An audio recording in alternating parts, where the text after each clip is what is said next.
Welcome to the Cabral Concept, where board-certified naturopath and integrative health practitioner Dr. Stephen Cabral shares how he was diagnosed at the age of 17 with a life-altering illness and given no hope for recovery. It was only after studying and traveling all over the world did he discover how to combine ancient Ayurvedic healing practices with state-of-the-art naturopathic and functional medicine to fully rebalance the body and re-energize it with life. It's time to discover how to get well, lose weight, and finally feel alive again. And now, here's your host, Dr. Stephen Cabral.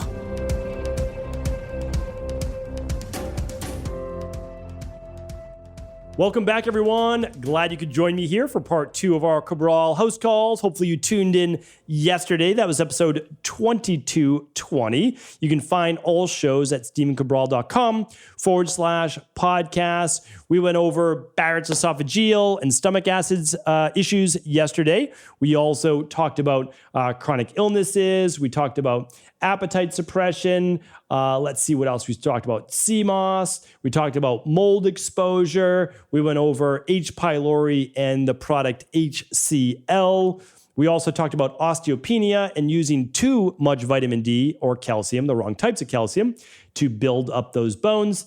And then we spoke about, let's see here, potentially liver issues, potentially parasites, causing skin rashes and pain on the right side of the body. So definitely check that out. That was episode 2220. Today, I'm opening up the document for episode 2221, and you can read along with the questions if you'd like at stephencabral.com/2221.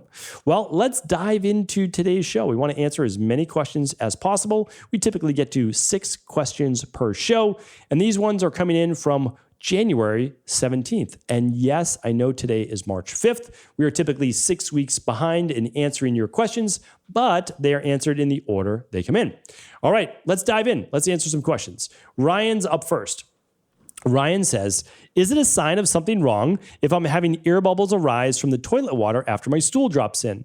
I don't have any issues with bloating or passing gas in general. When I occasionally do fart, there's no foul smell. I've run the OAT, which showed no elevation or issues in my microbial markers, although I'm curious if having air gas in my stool is something I should be investigating further. I appreciate any input. All right, Ryan. So it's good that you ran the OAT. You're always welcome to, of course, run the bacteria and parasite stool test, which is a deeper look at your intestinal health, because the OAT is amazing at looking at yeast markers. I would call it like a secondary look at mold markers, and it does look at bacterial markers from a Clostridia markers, as well as a general overview. The bacteria and parasite stool test looks at parasites, H. pylori, again, like I said, at least for now, and it looks at many different types of bacteria. So you're welcome to run that, but it is possible that you don't have overgrowth of any of those, and you just have a little extra gas that is being passed when you do pass stool, when you do have a bowel movement. So to me, if I was working with you, I would say, what is the degree? Like, how often does this happen? And, if this is every day, okay, then there's gas buildup, and then there's definitely some type of fermentation going on, or your bowel movements are happening too infrequently, meaning like maybe the stool has been sitting in your colon for too long. So we kind of want to look at different ways. So you have the bacteria and parasite stool test to just make sure everything's good. The second one is there could be no issue if this is only every once in a while, because you just have some gas and air trapped, and the air is inside of some of the stool goes in the water, the air bubbles come out of the stool, and that's what causes it, right? So that's it. Or it's happening quite often, and maybe there's slower bowel transit time. These things are always possible, and I think I would do a follow-up. There's a follow-up show that says, I think I called it like what your poop says about your health. You'll be able to find it at stephencabral.com/podcast. Or if you ever can't find a podcast, ask Michelle. She's amazing inside of cabralsupportgroup.com, and she'll help you find it. All right, Sarah is up next. I've been buying this gluten-free oat milk in the UK that is organic from a brand that is known for doing everything all natural. The ingredients in this oat milk are gluten-free oats, 14%, sunflower oil, and water. I emailed them to ask whether this sunflower oil was heated, and they said the following: they only use cold-pressed sunflower oil in the product, but that the product itself has to be heated for the safety and shelf life of the drink. This is done at very high temperatures for a short period of time. Now, I'm skeptical about this. I know that heating sunflower oil is not good for the body, or is this okay given it's a very short period of time? Yeah. It's a high pressure form of pasteurization. So it's short, but it's under high pressure. There are actually new versions. And I know that there's new versions because they're doing it with coconut water. So I love health, but I also love health tech. I love technology as well. It's like my two favorite things is like technology, like healthy biohacking. More, I don't like the word biohacking, more biometric tracking, but I also look into the best way to create healthy foods. And I don't, have any healthy foods. I don't like, that's not the business that I'm in, but I recommend them. And so I understand what you're saying. What I would say is this: sunflower oil is quite high in omega-6s. If you heat those, or if the bottle's not in a opaque, meaning like you can't let the light in, I don't know. I just don't think that I would use this product. So I'm not saying it's a bad product. I'm saying that I would not give this to my daughters, and I wouldn't consume it either for me, especially since it looks like that sunflower oil is a big part of their product. And so if there's a good amount of fat in that product, that's from the sunflower oil because the oats don't have a lot of fat in them. So again, this is more subjective. Well, I should say the processing is not subjective. Sunflower is high in omega-3s, in omega-6s. Under heat, it becomes oxidized. That oxidation can create inflammation in your body. That's not subjective. Subjective is, I don't think I would use this product. I would look for another. All right. Evan's up next. Noticing I get migraines when the weather gets cold. Any suggestions? Okay. Yeah, this is a vasodilation potential vasodilation or vasoconstriction based issue. So in the cold, we tend to get tighter, more tense, less blood flow, or believe it or not, there are other factors such as cold weather can actually increase histamines in some people, just like hot weather can increase histamines in some people, or at least a cytokine-based reaction. We don't know the specific reaction that Evan is getting, but we want to make sure that the body's balanced. For me, whenever I hear migraines, I've done so much research on migraines and so many podcasts on this. We need to look at gut health, we need to look at central nervous system health, and we need to look at omega-3s. All of those things are crucial in getting rid of headaches and migraines. So I would at the very minimum, I would run the starter kit. And it's such a great price now that one, I really try to get in the hands of as many people as possible. It's a great first place to start. So that's what I would recommend, Evan. I really would. And that's at stephencabral.com/labs, and just click on that starter kit. That's what I would do. All right. Now, because I'd be sending you down a wild goose chase, as they say, because I'd be giving you, we might want to lower histamines. We might want to do a CBO protocol. We might want to, what else? Just add omega-3s with the DNS. Again, there's just so many different things. I would rather try to figure out what's going on, what the imbalance is, and fix that. That's my recommendation. All right. And again, but do make sure you're getting in your omega-3s, your vitamin D, and those types of things as well. So the daily foundational protocol plus the immunity protocol would be fantastic. All right. Courtney's up next. Hi there. One of my closest friends had a pretty immediate strong reaction to shall not be named virus shot. Okay, got it. He sweat profusely as if he dumped a bucket of water over his head since the shot. Vitiligo has kicked in, which he has no history of, and he continues to lose pigmentation on his face and arms. Any known connection, advice, or how to intervene? Thanks so much, from a longtime patient of your practice. All right. Thanks, Courtney. Well, this is as good a time as any to give my disclaimer. I'm not providing any medical advice, any medical treatment plans, any medical cures, or any conventional medicine advice whatsoever. We're here to look at underlying root cause health issues and begin to rebalance the body naturally. So what we have to understand is the shot right now is, and I don't even want to use the word specifically, it's essentially immune therapy more than anything else, right? So it's does something to the immune system so that your immune system will better activate and fight off whatever the said virus is so that you have less of a chance of ending up in the hospital. There you go. But that said shot could and does affect your immune system. And in some people, again, we're talking about not a small minority of people. I mean, you can look up the records on this. And again, I'm not saying not to do it or do it. That's not my stance. I don't tell people what to do, but just do your research. That's what I say. Look at both sides. And this is very possible. This can be an autoimmune issue causing the skin pigmentation issues.